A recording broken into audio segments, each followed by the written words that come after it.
Now, back in 2019, I kept on emphasizing that the landscape of the Eastern Conference had changed once Kawhi had joined the Raptors. You saw Jimmy Butler also join the 76ers, and Kyrie was on the Celtics. And also, Giannis started to mature and come to his own while playing for Milwaukee. So the top end of the Eastern Conference, especially in 2019, you can make an argument was much better than the top end of the Western Conference. And ever since then, as the years go by, we've seen certain players come to maturity, and the Eastern Conference, from the middle pack on, is starting to become a lot better. Now, why am I saying this? Is because this season the Knicks are going to have some rivals, new and old. And first, I'm going to start off with our main rival, which is going to be a newer rival for the Knicks, and that's going to be the Atlanta Hawks. I'm not sure if some of you guys seen, but this summer, I'm not really into the WWE wrestling, but Trae Young had actually been part of the WWE event in Madison Square Garden over the summer. He actually embraced this Madison Square Garden evil character that he wants to be. So Trae Young got to understand, especially after last season taking that bow in Madison Square Garden, the Knicks definitely not going to let him escape with that.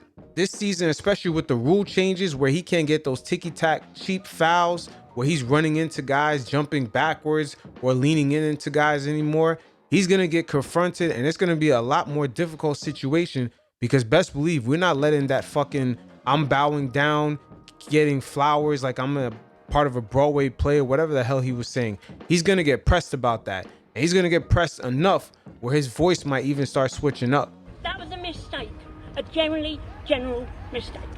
I raised my hands up, I've said that, I'm sorry, and I apologise. I really am apologetic. Yeah, for Trae Young, this season is definitely not going to be the same, especially when we have Mitchell Robinson. If he could stay healthy, he could really be a force in the paint to provide that protection, especially dealing with Clint Capella, who was talking shit as if he was a center, like he was a bona fide center or something, because every time he goes up against a real center, this guy is crickets.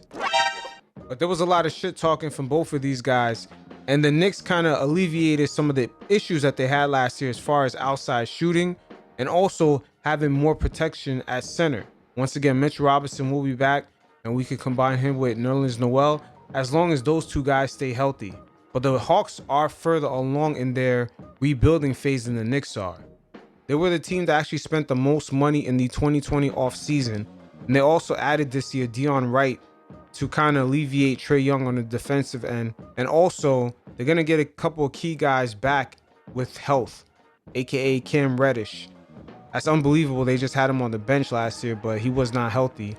And hopefully this year that team does not deal with as many COVID issues as they dealt with in the past.